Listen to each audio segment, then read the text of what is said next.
that was a place that my dad had always tried to encourage me to go to, Yeah. but he wasn't physically able to get up there because it's man, it's nasty in there. Yeah. And I never did go, of course, because me and Dad hunted a lot together. And but I thought that was kind of special, After Dad passed, I got to go in there and finally, and I killed two good bucks. That was both my buck tags for the year. Wow, man, that's Yeah. awesome. You're listening to the Dirt School Podcast. I'm your host, Casey Johnson, and if you like hunting, fishing, country stories, and learning lessons from those who live their lives in rural America, you're going to love this podcast. Brought to you by Hunt Real Outdoors. All right, well, welcome back to the Dirt School Podcast this afternoon. Got a special guest on. I believe he is from West Virginia. Am I right in saying that, Josh? I'm in Virginia. You're in Virginia. All right. So Virginia, Mr. Josh Allison of Mountain Men Outdoors. So Josh, thank you so much for being with me, dude. I appreciate it. With that good cup of coffee right there, That's man. right. I Caught him appreciate you drinking. having me. Yeah. Yeah. Well, one thing I like to do whenever I get started on these podcasts is just kind of get everybody to maybe just get the guest to tell me a little bit about yourself, like where you from exactly, if where you're living now, is that where you were raised or where you from, what you do, and how'd you get to where you are today? Well, I'm in Virginia. I'm in the southwest part of Virginia. I'm actually about, everybody knows where Bristol Motor Speedway is, I'm sure. Oh, yeah. And I'm about 35 miles north of there, um, right slap in the middle of the Appalachian Mountains. Do you go to the races And sometimes?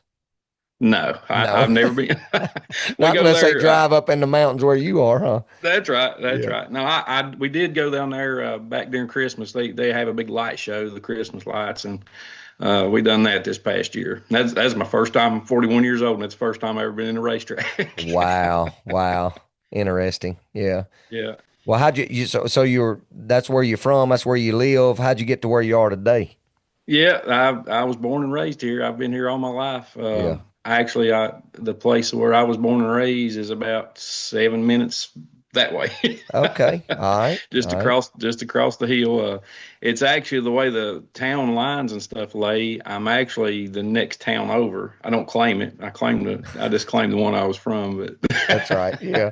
there's Yeah. a big rivalry there. But Oh anyway, yeah. Yeah. Yeah. you know how Got to those stay small true to towns the are. hometown, man. That's right. That's Yeah. right. Yeah. Well, what do you do for living? What all do you do? So actually, I'm a journeyman lineman.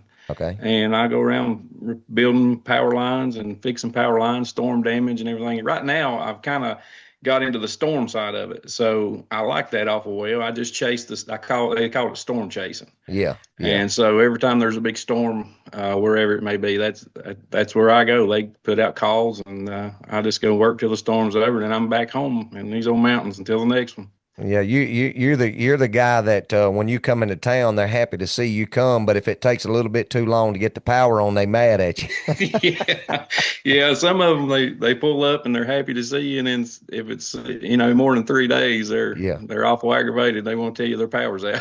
Yeah, well, we're here in Louisiana, and not so much so where I live now, but when we lived more in central Louisiana, we would get affected a little bit more by the hurricanes down south. And I do remember when Katrina came through, Oh yeah, we were out of power for like 5, 6 days where we lived, and we weren't even on the coast, yeah. But yeah, I Well, know I'll what tell it's you like to what. be without power for sure.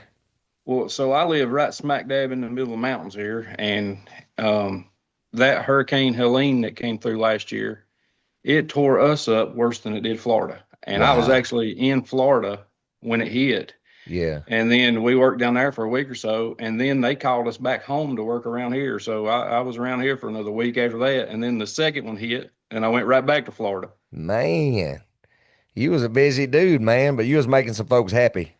Yeah, I was making folks happy, everybody except my family and me, because that was right in the Yeah. middle of bow season. Oh yeah, that ain't good, man. You gotta take off work during bow That's season.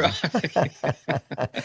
Well, what's it like, man, being there in the middle of the mountains and hunting those mountains of Virginia? I've never been to Virginia, so Really? Well, no. buddy, you got to change that. Yeah, yeah, I need to for sure. I'll be honest with you, I wouldn't take nothing else for it. I've hunted. I grew up. We had some family in South Carolina, down. It was in Bamberg County, Yeah. and man, I used to love to go down there and hunt. Got some friends in West Virginia and Tennessee, and I've got to hunt those places. But man, there's nothing like these mountains at home. Yeah. Well, we all flatland down here, man, but I will tell you this. I'm fascinated by the mountains and hunting the mountains, and I've never hunted mountains, but I've hunted some hill country over here in Right. Mississippi, and I'm just extremely fascinated by it. And so lately, I have been trying to interview some people on the podcast who hunt in the mountains and Yeah. figure out how they do it, what is their strategies, and all that kind of stuff, because it's something I want to do, and but I want to be educated in it when I get ready to do it, you Oh know? yeah. Oh Yeah. yeah. So, It's more different than anywhere else I've ever hunted. And yeah. I grew up hunting here, and this is where I cut my teeth. Yeah. So this is kind of all I know, but it's different. Now you ever watched the movie Jeremiah Johnson? Oh, yeah. Yeah. He said the mountain's got its own ways. You can't Yeah. cheat the mountain. Yeah, that's That right. is 100% fact. That's a fact, huh? Yeah. That's a Well, fact. where you are right there, where I mean, because you got some mighty fine bucks behind you right there on the wall, so you Well, I might be doing appreciate a little bit that. of something right. But where you are right there, what is the deer population like? Is it a lot of deer or what? It's kind of it in the farming areas, like Yeah. we got a lot of corn. They plant corn and they chop it up for silage for their cattle. We got a lot of cow farms, and they raise beef and stuff. But on the farms, you've got a pretty good deer population now. Now, when I was growing up, there was only one area in our county that you could confidently see a deer. The area where I grew up, man, we never seen deer there. Right. And but now the farms have a lot of deer. I mean, it's like the town I live in now. We actually have an urban archery season because there's so many getting run over on the roads and everything. And actually, you can start in September, the first weekend in September. You can start bow hunting and kill does, and that lasts all the way through the last weekend in March. So I mean, Mm. there's a pretty decent population. It's not anything like Alabama or South Carolina, or I've never hunted in Louisiana, but It um, ain't, it ain't, it, we're not overrun with deer. I can promise you that. Unless you get close to the Mississippi River and that Delta right, land, then it's tons of deer down there. But we have a decent amount of deer, but it's just not overrun by no means. We don't right. have, we don't have no urban hunts. I can tell you that. It's fun. It's a good little icebreaker. Yeah. That's what me and my son's talking about. We got just a few weeks left, and we can actually. I've got 10 acres that's actually inside the town limits here, so my whole place I can hunt starting September, the first weekend in September. I can start knocking some Man, does come down. on, come So on. I'm looking forward to that. I was talking to Dalton Lewis the other day of the Stick Boys, and he was talking about them having urban hunts, and he was like he could kill like 20 deer or something on Oh those yeah, urban hunts or something. I can keep going and buying what they call bonus tags. Yeah. So man, I could as many deer as I could shoot. I could keep going back and buying tags. Hmm. And this little section of property that I own, it's like there's subdivision up this way and there's a big subdivision over here. And my little section of woods, is right in the middle. And it's like a conveyor belt, man. They just keep coming through here. Some kind of a serious funnel. Yeah, it is Yeah, a yeah, big yeah. funnel. You don't even have to go looking for a funnel. Well, do you ever have good bucks come through there? Actually, we do Yeah. once in a while. My boy has got one in here in his room right now that's bigger than these. It didn't. That one there scored the best, but Yeah. it looks way more impressive than that one. It's about 20 inches wide. Wow. Good big solid 8 pointer. Yeah. Had like 22-inch beams and 10-inch G2s. Just an all around good buck.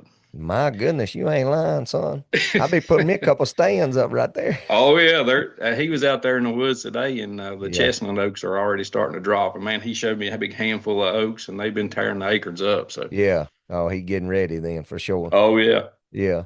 Well, what is your favorite way to like? What is your favorite animal to hunt there, and what is your favorite way to hunt that animal? Because I mean, I know y'all got bears, deer. Right. Are there any turkeys? Oh yeah, we Oh, got a lot of turkeys now. They're now I'm tough to really hunt. jealous, man. Oh, Oh yeah, yeah. yeah. I'm So, glad turkeys can't smell like deer. yeah, We'd they never see. kill one here. Yeah, yeah, they see good though. So, what's your favorite animal to hunt, and how do you like to hunt them? What's a favorite way? It's hard to beat a whitetail, man. Yeah. That's my favorite. And I like every little aspect of it. Like early fall in the bow season. See, our bow season goes from the first weekend in October, not counting the urban, but from the first weekend in October until the first weekend in November. And then that weekend in November is our muzzleload season for 2 weeks.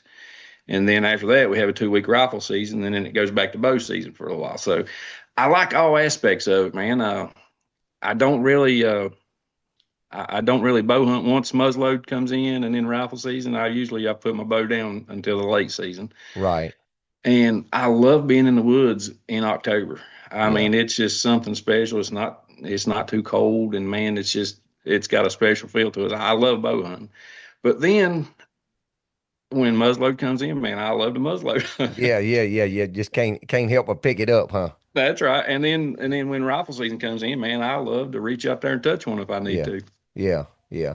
Well, do you ever have you ever had an experience there to where uh maybe I don't know how many bucks y'all get. How many bucks do y'all get there in that We got state? two. $2. Okay. Like you kill a sure enough whopper at the beginning and they go, I'm gonna bow hunt the rest of the season, or I've never done that. okay.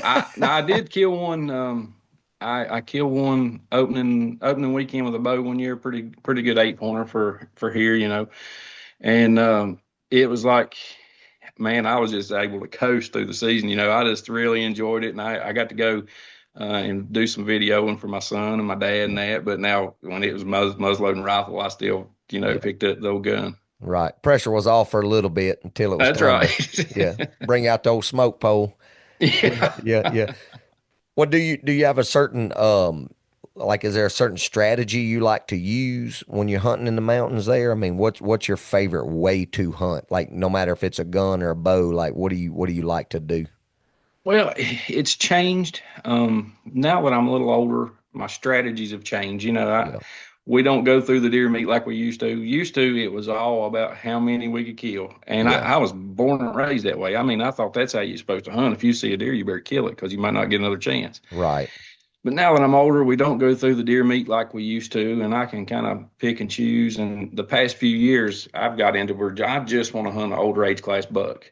I Right. mean, I'll still kill a doe or two for the freezer, but when I'm out in the woods hunting, I'm looking for something I can put on the wall. Right.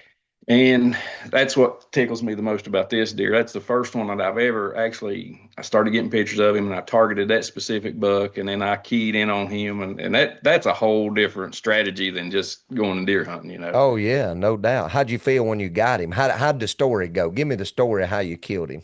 Well, it's pretty funny. So actually, um, my dad, me and my dad, man, we were like this, just, I mean, this anywhere you seen one, you seen the other my whole life. Yeah. And me and dad were hunting partners. Well, he actually ended up in 22. He got sick and died, just kind of just random. Yeah. So Well, I'm sorry to hear about in, that. yeah, that was a tough one. But anyway, in 22, just about, I don't know, it was just a few weeks after he had passed. I thought, you know what, I'm gonna go ahead and get into the woods. Well, I got in the woods, and man, I already found a big fresh ground scrape, and I was like, golly, this is pretty cool. And I put a camera up on it and had several bucks, and that was the one that I was like, that's the one I want to kill.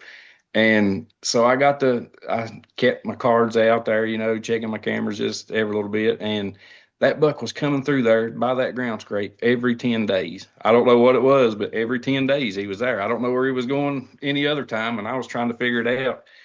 Well, it worked out. I didn't want to get in there with a bow because sometimes I mess up. I'm crazy with a bow. Sometimes I do stupid stuff trying to get in close. And so I didn't want to go in there and booger the whole place up with a bow. Right. And I just would sneak in there and check my camera and then sneak back out. And I was hunting other places. And it worked out to where opening day of rifle season or muzzleload season, I'm sorry, that was the first weekend in November, was the 10th day since I'd had a picture of him. I thought, man, he's going to be in here by this scrape. So I went up on the top.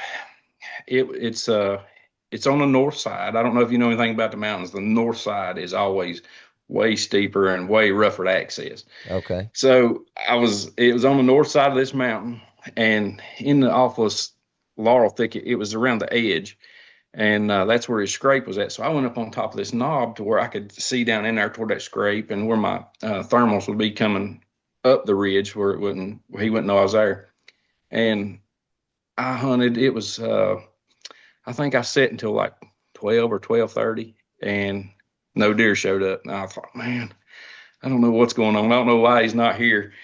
And so, and the wind kind of picked up, and it was getting kind of nasty. And I was walking out, and I walked by my camera, and you come straight down a mountain, and then I turn left-handed out this old road bed, just an old logging road bed, and I walk out it for a little ways, and then I start straight back down the mountain toward where I come in at. And I was walking around through there, and I thought, man, I just can't believe he didn't come through. He's been through here every 10 days. Yeah. Well, I got ready to turn down the mountain, and I jumped a deer, and I looked, and it was him. Jumped him, and he went running around the side of the ridge and was out of sight. And I was kicking myself. I thought, you dummy, I know better than just to not watch. Anytime you're going through the woods, you got to be watching. Right. And I was kicking myself, and I stood there for about 5 minutes. Well, all of a sudden, I seen horns coming back through the brush, coming back toward me. And I thought, well, here he comes. So I picked out an opening in the laurel thicket, and when he stepped in it, I shot, and he come rolling down the ridge. Well, it wasn't him; it was a different buck. Oh man! Wow! It was a smaller buck, which I was still tickled to death with. Sure. It was a good 8-pointer, but yeah. So I killed that one, and then I was like, I kept playing it back in my mind. I was like, man, I know I've looked at that deer's horn so much, I know that was him that run around the ridge, and the only thing I can figure is he ran out around the side of that ridge and kind of spooked up this younger buck, and it came circling back. It's the only thing I can figure. Right. And but anyway, so I got that deer out, and then 2 weeks later, our rifle season came back open, and I caught him sneaking back out through there on that opening morning about 9 o'clock. It was rainy and cold, and he came sneaking back out, going to that ground scrape. Why, was he in that same area where you jumped him? Same spot? Oh yeah. Oh. Yeah, he was using that ridge hard. He was bedding in there. Do you think he was bedded right there? Yeah. Yeah. Okay. Wow, yeah. Man, what a story. Yeah, so I was tickled to death. That was pretty special. That was a place that my dad had always tried to encourage me to go to. Yeah. But he wasn't physically able to get up there because it's nasty in there. Yeah. And I never did go, of course, because me and Dad hunted a lot together. And but I thought, yeah, it was kind of special, after Dad passed, I got to go in there, and finally, and I killed 2 good bucks. Those were both my buck tags for the year. Wow, man, that's awesome. Yeah. Well, look, now that you start telling that story and talking about mountain deer, do you find that a lot of the bucks bed mostly in like thick stuff in the mountains too, or will they just use the terrain to their advantage and maybe bed on the side of the ridge, or do you think they predominantly prefer thick stuff? It seems to me, I don't know if that like, makes sense, but it does. It seems to me. Now, listen, I'm new at this, chasing these older age class bucks. Sure. I mean, sure. I'm new at this, but now from what I found, it seems like they like the edge of thickets. I don't know. It's like we got a lot of laurel and rhododendron, which where I'm from, we call everything laurel. It don't matter if it's rhododendron or mountain laurel. Right. Everything's laurel. It's just thick and nastiness. And but man, it seems like they really like it. And after some of these other guys that I follow and listen to, I've kind of pieced some things together, just like Dalton. Yeah. It seems like those deer do like the north facing slopes, and they like to be around that east side because we really do. Our predominant wind is southwest or western wind, and it seems like they get that. The wind blows across and gets that little swirling effect on that leeward side is what they call it. Yeah. And it seems like those deer really do like to bed on those ends of those ridges. Yeah. And since I've been kind of concentrating on those kind of areas, it seems like I've found more and more sign like I'm wanting to look for, Right. Sure. Yeah. Well, I mean, I'm tempted to do a podcast on this, and because I've been listening to a lot of these guys. I've been spending a lot of time lately listening to guys who are like good woodsmen. Right. You know what I mean? Like people like you're talking about, Dalton, and then just other guys with the stick boys and stuff, and different other people.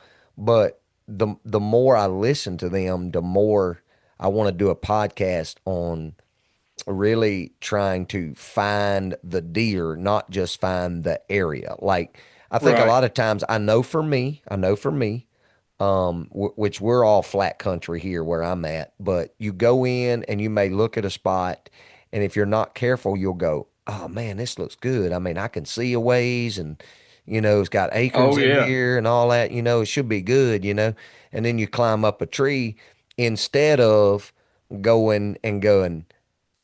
Well, yeah, here's an edge that meets another edge that's got Right. a ditch that dumps right here, and there's an acorn tree that's dropping like crazy, and it has, droppings underneath it and hookings all around it. And I think Right. one thing that Dalton was saying was, the more pieces of the puzzle that the more reasons he has to be there combined in one area, the better that spot's going to be.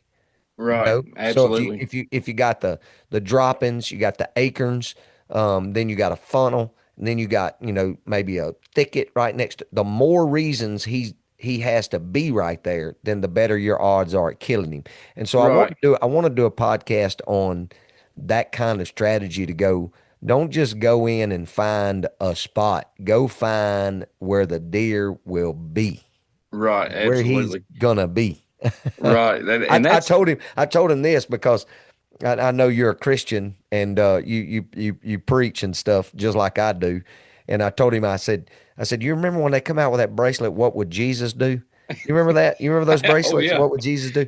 Oh And I yeah. said, I said, we got to get to the place where we say, what is this buck gonna do? Like Right. what exactly is he gonna do? Because if I can figure that out with all that leeward stuff and the thermals and everything, Right. then I've got a whole lot better chance of seeing more deer. I'll tell you something I found too. I don't know how it is where you're at, but like, especially like in South Carolina, and we used to have a farm back when I was young, and we had permanent stands everywhere. Hmm. And man, these older bucks were still using in there because we were getting pictures of them, after dark. But I went through and looking back now, man, I'd love to have some of that to do over again because you could go just to the places like just out of sight of the shooting house or the permanent stand or whatever, and then there's where the big buck sign will be. Yep. And finding little edges like that, there's so many. Like there's this one place that I found last week. It's like right beside a main walking trail that everybody would just walk right by, and including myself. And just over in the brush, just a little ways, man. There's old Big Daddy's sign, and Yeah. so I've got a camera in there. I hope I hope it's going to produce for me this week. Well, I saw no, it's another guy's YouTube channel. I can't even remember the name of it now, but he spent like a year. I don't know if you've seen this, if you watch YouTube very much, but he spent a year like doing a drone study on this one I've deer. been seeing some of that stuff. Yeah, yeah. And he did Yeah, a study for that deer, and like there was a big food plot in that area, and studying that deer's travel patterns, that big buck very yeah. rarely went in that food plot, but he went around the edge of that food plot, like I where the saw that. wind I was. bet you I saw that same video you're talking about. Yeah, and so really what it makes you and see there's the temptation. The temptation is let me hunt this food plot where I can see because that's where these does are going to be. But that Right. buck's going, yeah, I'm going to stay in the woods where you can't see me, and I'm just going to Yeah. smell the does and see Yeah. if they're ready instead of Yeah, coming out and in the opening.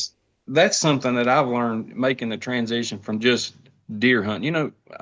As a working man, a lot of times all you've got is Saturdays. Right, They have just now, the past few years, started allowing Sunday hunting in Virginia, but you know, I'm in church on Sunday, right, right. if at all possible, and so a lot of times it's just Saturdays. Which now that I'm storm chasing, I got a lot more free time. Yeah, But for years, all I had was Saturday, and I just went deer hunting.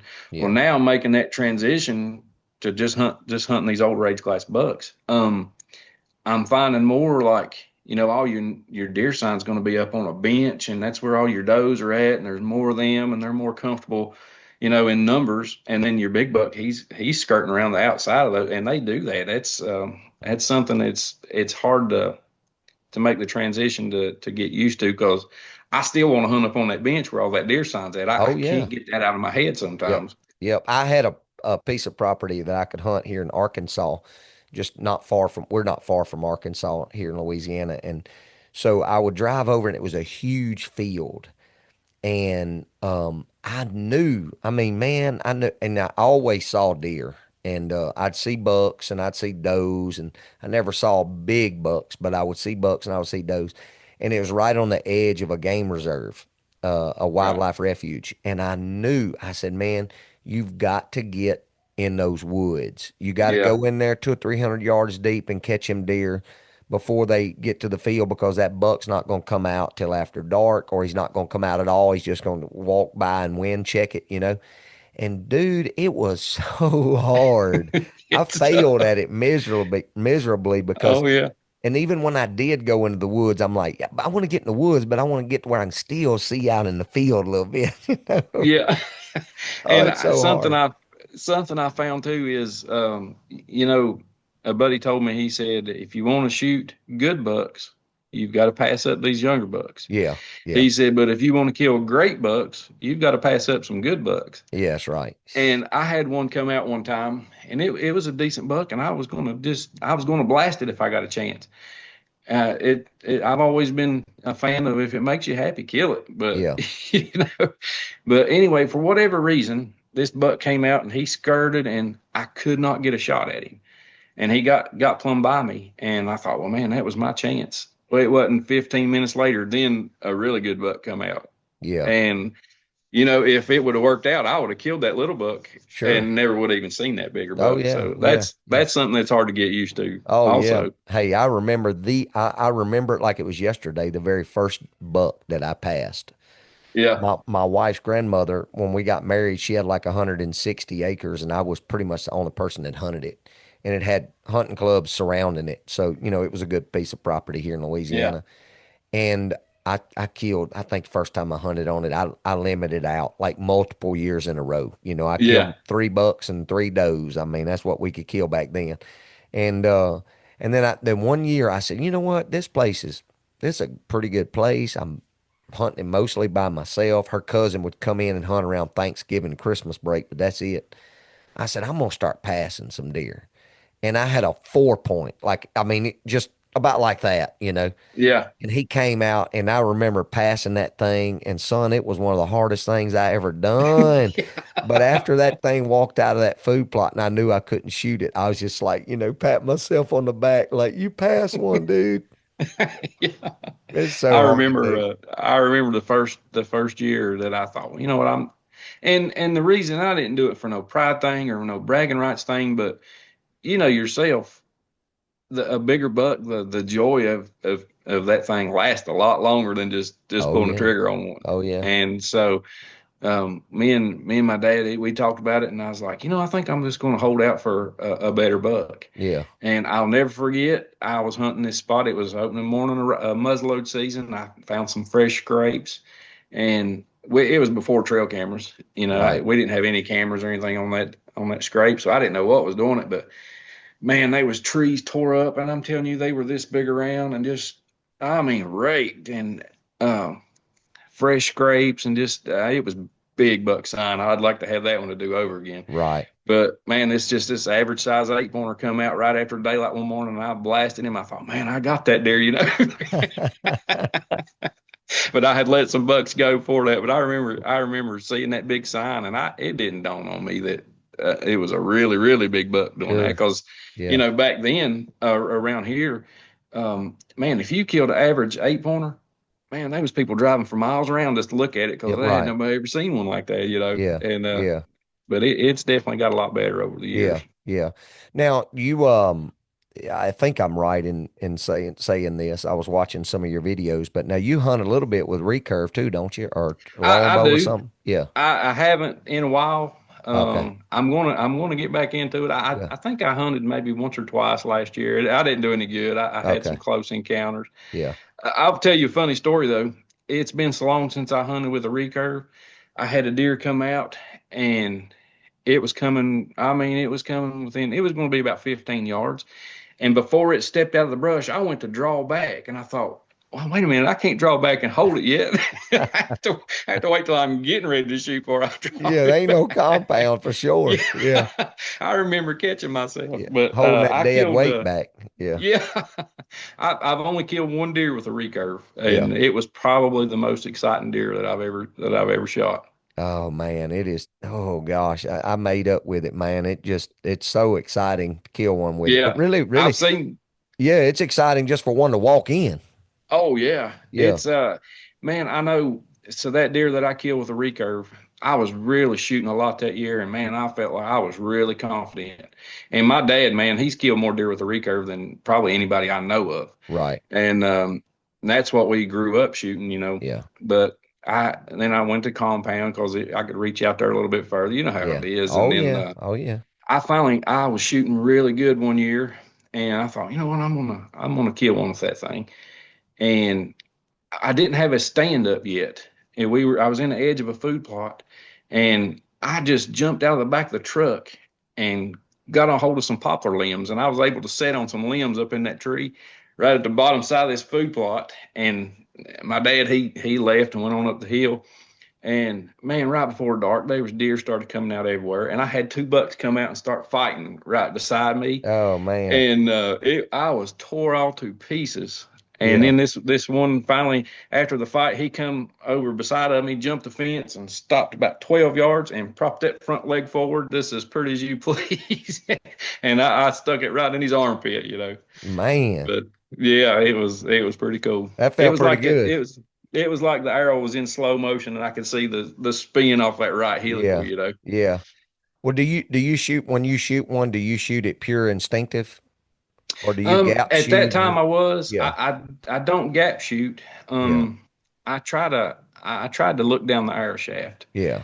and I could do pretty good like that. I could still do pretty good like that to a Yeah. certain distance, you know. But Yeah. I've I've recently, the last few times that I've been, you know, I've had it out, I've been practicing. I'll pull back an anchor at my mouth, Hmm. and then I'll kind of use the air gap or the point there. But Yeah. I know a lot of these guys string walking. I've not That's what tried I any of do. that yet. That's what Is I it do. Yeah. Yeah. okay? I started out just tradition I mean just the instinctive, Yeah, and man, I had just had a hard time being accurate. I just couldn't be as accurate as I wanted to be.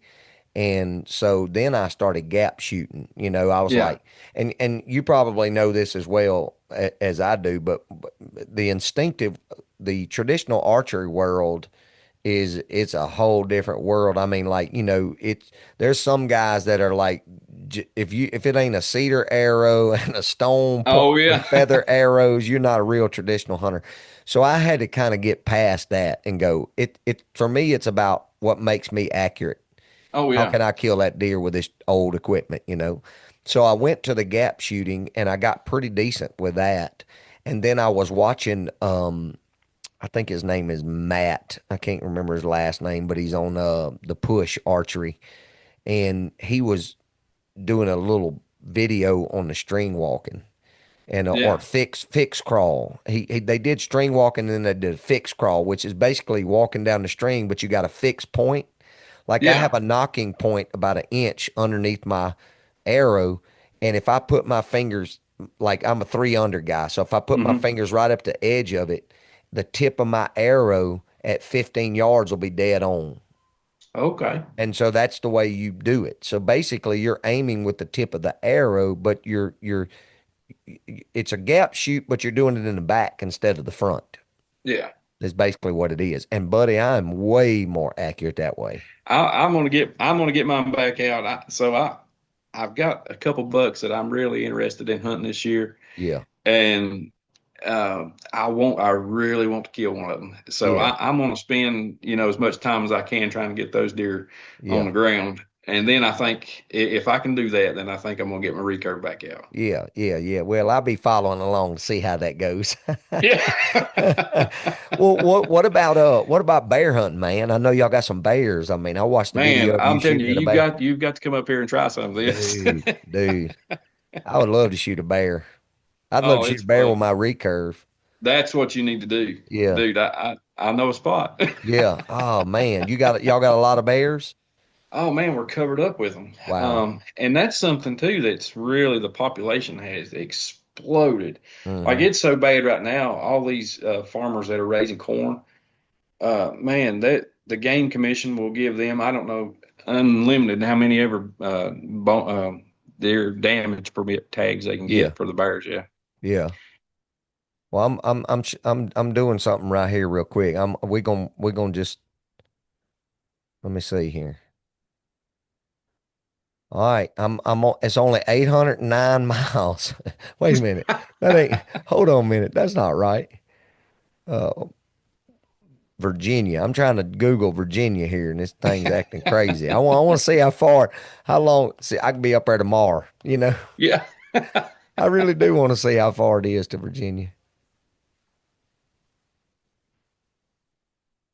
Virginia, give me a town. It's Bristol. Just do Bristol. Oh Bristol, yeah, Virginia. Bristol. Yeah. Tell them I ain't going to race. I'm going to, 10 hours. So It's not terrible. well, it's 10 hours and 46 minutes. But hey, man, that's worth it I go just about that far. I go 10 hours for Texas hunting. I don't know why I wouldn't go to Virginia 10 That's hours. right. Kill a bear, man. Yeah. When you Yeah. hunted with a bear, do you hunt with a bow or a gun or whatever Whatever's in legal? season. Yeah. And I'll tell you, it's rare, honestly, it's rare for me just to go specifically targeting bear Bear. Yeah. because it overlaps with our deer season too. Mm-hmm. And usually you'll see just as many bears as you will deer in the mountains. Mm-hmm. And, but now they cut it out this year. We used to have a 3 day early bear season, at the end of September. And man, that's some fun hunting right there. You can kill them with a rifle, and you can chase them with dogs or whatever you want to do, and that's Yeah. pretty fun. Wow. Yeah, I Yeah. see I see the guys. He used to be with the Untamed. His name is Kurt Price. Hmm. Yeah, he does a lot of hunting bears with dogs. Yeah. Yeah. Now I've killed bears both ways. I've killed bears with a gun. I've killed them with the dogs, and I've killed them with a bow. And man, there's nothing like killing one with a bow Really. because it's just up Gosh. close and personal, you know. Yeah. Yeah. Well, they just opened a bear season here in Louisiana last year. We've been hollering for it for a long time because in certain areas around some of the refuges, they're just bad. And you have to draw. They only give out like I think it's like 40 tags and you gotta Yeah. you gotta apply for it. And last year was the first season. And so this year, I want to try to apply for the tag. You can't do it till Oh December, yeah. but I want to apply for the tag because I want to be the first person to kill a black bear in Louisiana with a recurve bow. That's my That would goal. be One of my awesome. goals for this year, but I mean, I got to Well, get I'll tell drawn you, let me first. give you a piece of advice. If there's any bear around, the best bear bait is a trail camera. If Yeah, you want yeah, to get a bear to come real close, just put you a trail camera about 12 yards from your stand, and yeah. he'll That's come what I there. hear. Yeah, that's what I Yeah, hear. Yeah, a trail camera and a honey bun. yeah. Yeah, I think they'll eat a trail camera before they'll eat a honey bun. yeah. Isn't that something? That's crazy, man. That's crazy. So I'm assuming you turkey hunt too. Oh yeah, yeah. Yeah, yeah, I love turkey hunting, but man, springtime, there's just so much going on. I've yeah. got my mind going on striper fishing or turkey hunting or you ever heard of morel mushrooms? Oh yeah, oh yeah. Oh yeah, man, they grow good right here, and Okay. so I love getting out and finding those things too. I And see then those. plus, I'm go Go ahead. ahead. Well, I see those guys in the Midwest always talking about hunting morels. Out there Yeah, hunting oh yeah, sheds and morels at the same time. yes, Yeah, yes. So I'm so conflicted in the springtime now. If I've got a good gobbler or know where one's at, man, I'm all over him. But then I get to thinking about the stripers are hitting top water, and man, that's a fun fish to yeah, catch. yeah, yeah. I've caught my biggest striper. I've only been one time, and I went to Arkansas, Lake Washita, and I caught one. Well, we caught several, but I caught one that weighed 23 pounds. That was my Oh, biggest that's a one. good one. Yeah, That's a good one. yeah. And we've got a lake called Boone Lake. It's actually across the state line in Tennessee. Hmm. And man, there is there are 30 and 40 pounders in there a Man, lot. yeah, That's fun fish to catch. yeah. That's good stuff right there. Oh Yeah. yeah. Sound like So y'all have a lot to do in Tennessee, we just do, but outdoor stuff. Yeah, it's now like right here where I live, you got to drive about 45 minutes in any direction to do anything fun. Okay, okay. You go on the public land? Do you have to hunt public land and all Well, that? Or? so since I'm targeting these older age class bucks, and I love the mountains, but I want to do something that's different and tough. Yeah, You yeah, know, and man, the mountains is tough. yeah. I don't care who you are. It's a different ball game. It's a different world. Right, And so the past couple of years, I've hunted more, but this year I'm solely hunting on public land there. right. Yeah, Yeah. yeah. Does that seem to be where your bigger deer are? Yeah, because anywhere on private, man, it's so hard for one to get that old. Yeah, It's just that everybody hunts private, and most of you guys are just hunting Saturdays, yeah, and they're just hunting rifle season, yeah. and we've got 2 weeks, and Now so they're blasting there. Is Virginia a bait state? Can No, you bait? Oh, okay. Can't bait. Okay. no, and actually, the county where I live in now, we can't even we before we could put bait out, when it wasn't deer season Yeah, and to get pictures or whatever we wanted to. But sure. now we can't even do that because of CWD, they say. Right. Yeah, yeah. Well, we Louisiana's a bait state. Of course, everybody baits. I mean, if you're not, it's kind of a joke around here. If there's a stand every 300 yards, and if you ain't baiting, you ain't seeing nothing. Yeah.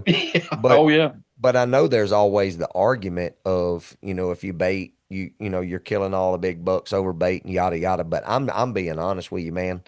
It don't work like that here. It may work like that in the Midwest or something like that, but we can bait and bait and Yeah. bait, and you may see some does and some small bucks, but you ain't killing no ton of big bucks in no bait. Well, I've hunted a lot of places that allow bait. West Virginia's a bait state, Yeah, Alabama and South Carolina, they're all bait states. yeah, And I've never killed a good buck over bait. mm-mm, And as a matter of fact, it's rare to get a daylight picture of one over bait. right. It's just, I think it changes them. I've noticed in areas where we saw a lot of deer anyway, it seems like once you start putting bait out, man, those deer get on edge, Yep. and when they do come in, it's tough. It makes it tough to kill one, I think. Oh yeah, they're Um, skittish. yeah, and it changes their pattern instead of coming through like when they're on acorns, Yeah, just munching and just going through the woods. It seems like, man, they're just so skittish. They know that corn's not supposed to be there. right. And that's what makes it so hard here where we are, is in order for us to hunt natural, you Yeah, have to hunt a refuge of some kind, right, because everybody on private baits. I mean, right. it's just a lot of smaller tracks and things of that nature. So everybody's baiting. And I'm not saying things wrong with that, because I'll hunt over bait too. But it just, if you're wanting to just do it natural, it just makes it that much harder. Oh yeah, Yeah. Yeah. And you got to go somewhere where you can't bait in order to do right, that, you know. But right. that's more what I want to do, because I It. want to learn more about woodsmanship and stuff than I do just killing something. So I'm Oh at yeah. that stage of the game. Oh yeah, Yep. it's a different world, and especially if you're targeting different buck, specific Sure. bucks or targeting older bucks. Yeah. It's different than just going out to target deer. I know, Yeah. like in the past, when I would go to the mountains to deer hunt, um, man, you could just find you a good place where there's a lot of acorns and where some Yeah. trails cross, and it's always odd. Everybody, I hear a lot of people on podcasts and stuff talking about terrain features and Uh-huh. finding how they're using terrain and stuff. But a lot of times what I find is there's funnels that you don't know why the deer is doing what they're doing. Right. I found some that like 4 or 5 trails come into one, and they all come down to one for just 100 yards, and then they all split back off, and you don't know why they converge like that, and Yeah. but it's Yeah. a funnel nonetheless. Yeah. Yeah. And I've killed deer in places like that. Yeah. Hey, long as you can swack them there, it don't matter why they there, as long as they there. That's right. But Yeah. I see a lot of people that says, "Oh, well, I get on these maps and look for these terrain features and funnels and stuff." Well, man, nothing beats boots on the ground That's because you're right. going to find pinch points and funnels that you can't find on the map. Well, I heard a guy saying this the other day, which it's completely true and goes along with what you're saying, that you can narrow down some places on the Oh onyx and yeah, all that kind of stuff, but until you get boots on the ground, you can't see that big tree that's fell over right there that funnels that right. deer in that certain area. You can't see that on the map. Right. You got to And be there to see that. or like see them coming out of a laurel thicket and going around it. And, I Yeah, mean, I've found a lot of that. yeah. I'll tell you something that is so cool. I don't know which app you use, whether it's on X or I whatever. use Onyx. Yeah, So I've been using Spartan Forge, yeah. and I thought they were all pretty much the same, but I've been using this LiDAR on Spartan Forge, and this is no joke. I was looking on there. Me and my son were out in the mountains today, and there's a deer trail that is so deep in the dirt it showed up on the LiDAR. Really? And I thought, now that is pretty cool because I would have never even known that was there, Yeah, any other way. And we found it on the map and went there, and it was just a deer trail. I thought it might have been like a hiking trail or something. yeah. It was just a game trail. Wow. Yeah, so I thought that's a feather in their hat because that was pretty cool. Well, let me confess. I'm gonna Okay. confess. You'll probably laugh about this, but I just recently, I think it was Dalton. I Hmm. just recently was talking with someone, and I'm pretty sure it was him, or I heard him talking and explaining. Maybe it was on a podcast, but I thought Spartan Forage was a food plot seed or something. I did not know it was an app. That Yeah. just goes to show you how much I know about that. I've been using Onyx for a while, and then there was another one that Hunt Wise I was using before that. And I kept hearing people say Spartan Forge, Spartan Forge. Like as a matter of fact, most of the guys that are the woodsman guys that I've been listening to, most of them it's Spartan Forge, Spartan Forge, Spartan Forge. The longer I got to listening to these guys talk about it, they were talking about it being an app that were, just like Onyx kind of. But the one thing I heard them saying was that they loved the features on it better than the Onyx. That the footage as far as breaking it down into 10-foot increments or something like that, or 5 foot, it Right. was better, closer. And so anyway, so how do you like that app, brother? Well, I'll tell you what. So I used HuntWise for a while, and Yep. then I used Onyx for a while, and then I switched over to Spartan Forge mainly because I go to a lot of different states, and I'm not sponsored by them or anything, so don't think they pay me for anything for saying this. This Hey, is my honest opinion. but we would though. Oh yeah, if they want to throw one out there now, we'll be all glad to jump on board. That's exactly right. But no, I mainly got the Spartan Forge because I could go to different states and didn't have to pay for an upgrade.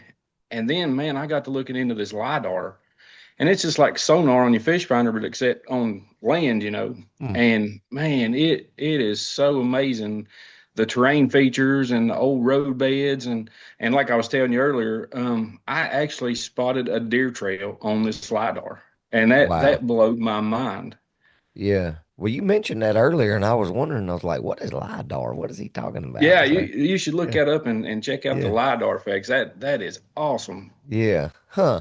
Well, I tell you something, man, those electronic apps like that, man, really are game changers in a lot of ways. I know the Onyx one, you can put it on that 3D mode, and it shows you you can kind of intensify it, and it'll show you how much the hills are and everything, and just Oh give you a yeah. really good picture of what the land Well, looks like before you I'll get tell you there. what I was able to do with that. So this deer here, Yeah.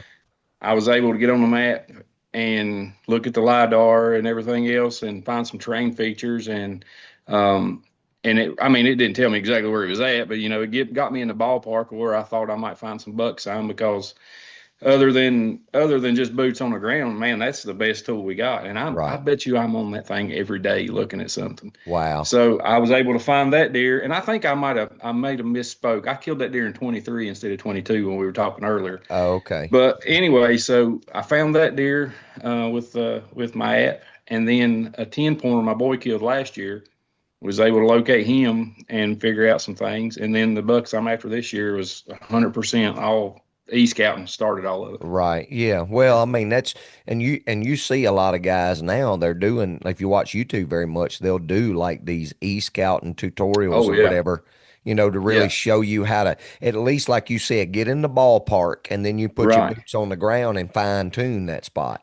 Because You I'll know. tell you what's helped me more than anything, and is like finding thermal hubs Yeah. and benches because Yeah. we got a lot of terrain, And if you're not careful, every ridge looks exactly like the next one. But if you can find just a little outcropping or just a little divot, and you can go there, and I guarantee you there's a deer trail there. Yeah. Yeah. And that's helped me out tremendously. And just Yeah. like those bucks I'm after this year, I'm fired up about them. Yeah, I heard that, man. I heard that. That's some good bucks for sure.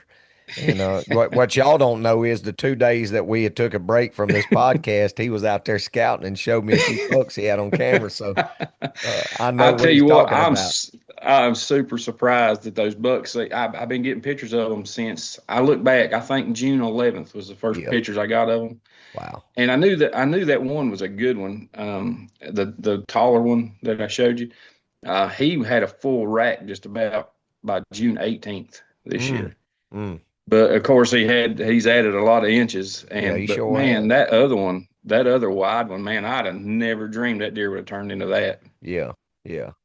Well, that gets you excited for the season, man, and it's almost here. Won't be long, That's right. Be able to So we chase got them. about 3 weeks, and I'll be able to do some urban archery hunting. I'm Yeah. anxious to get that itch scratched a little bit and put some freezer queens in the freezer. Yeah, that's right. That's right. I was looking today on social media and I saw Andy May, which is his Instagram deal is bow hunting dad, I believe it is, but he killed a an antelope, so I guess that's already open in certain places, and so blood's starting to fly, That's already, right. those early That's season right. western hunts. But anyway, well, I wanted to kind of I know we talked about trying to wrap up everything, but I wanted to get into just a little bit of kind of how we hooked up. Really was I'll just get you to tell that story how we hooked up a little bit, Well, and then it's and then give go me ahead. give me your thought process on, I know it has to do with ministry and things like that. So just tell us a little bit about that. Well, so, and this kind of ties in back to the very first question you asked me is kind of who I am and how I got started. Well, this kind of plays a major role in that. So, I mean, I grew up really, really old fashioned.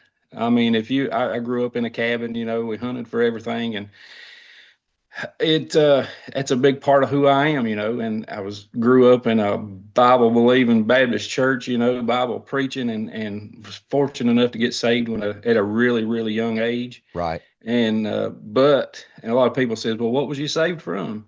Well, buddy, I was just as guilty and just as lost could be, Yeah. I knew I needed to be saved, Yeah.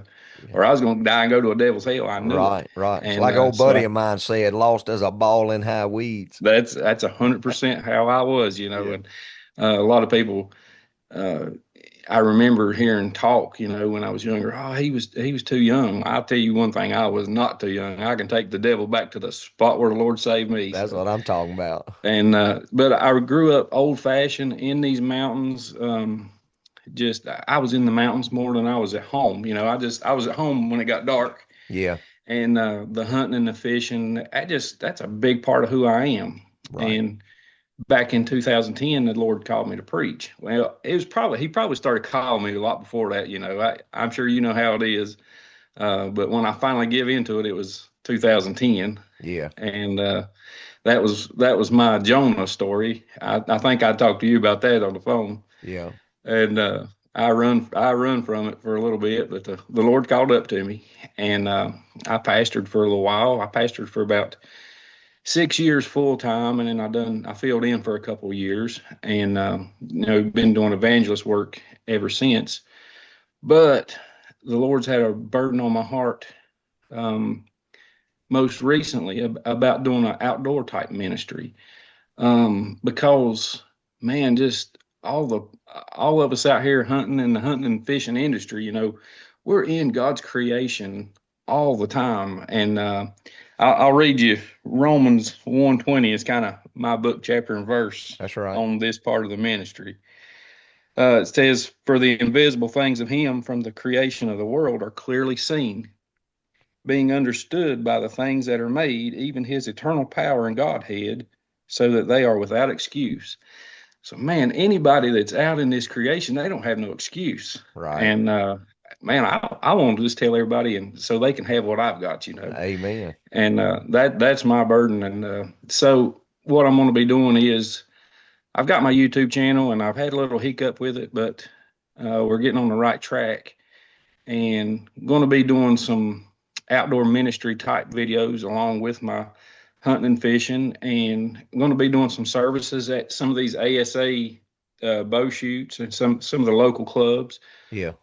And Lord willing, we're going to do some services at some of these like kayak bass fishing tournaments that they have local. And I'd love to get in on some of these wild game uh, cooking events and Yeah. things like that. Yeah. So You can eat good and preach, man. that's right. That's Yeah. right. Yeah. Now, your YouTube channel is Mountain Men Outdoors. Is that right? That's right. And we Yeah. also have a Facebook group called Mountain Men Outdoors. And Okay. we do a lot more kind of personal stuff on our Mountain Men Outdoors Facebook group that we Right. don't do on the YouTube. We interact a little more, you know.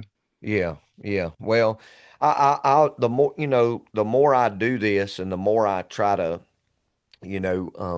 be connected to the outdoor industry. And, I would just say it like this: be connected to the outdoor industry with a purpose, which is exactly Right. what you're talking about. And it's because, I mean, obviously, I love the Lord, and Jesus has saved me too. And I want everybody to know him and know how good he is and how his That's right. grace is sufficient, and they can be forgiven. And I just want everybody to know that. And it just seems to me like the outdoor industry is such a perfect place for that, because it's a place where, nothing against the females and the women, but it is a place where you can reach men. You know what I Oh yeah. mean? In a powerful Yeah. way, whereas you may not have been able to reach them in a lot of other ways. And so, men love the outdoors. They love to hunt. Not that women don't either, but when I go to church a lot of times for years and years and years, there's plenty of women. You know what I Right. mean? There's plenty of women there. It's like we got to get these men. And one of the ways Yeah. we can do that is in the outdoor industry. And I believe that. And I'm also seeing where it seems to me like guys in the outdoor industry are starting to become more accepting, open about sharing their faith and being Oh yeah. receptive to hear about it. You know what I mean? And Because that it's that like you blesses said, my when we're heart. when we're in these woods, man, and you watching that sun come up and you looking at all this beautiful creation that you can't deny. There's a Buddy, creator, man. there's something Yeah. about the sun coming up over them mountains, and you start seeing how it's touching the valleys. And Yes, uh, sir. the preacher at the church where I go now, he was talking about him and some of his brother, and some of them were hunting. And he said every morning at daylight, that one brother that was hunting with him would come over to the radio and say, "Look at there, boys, the Lord's done it again," talking about the That's sun coming up. And that's that right. blesses my Yeah. heart.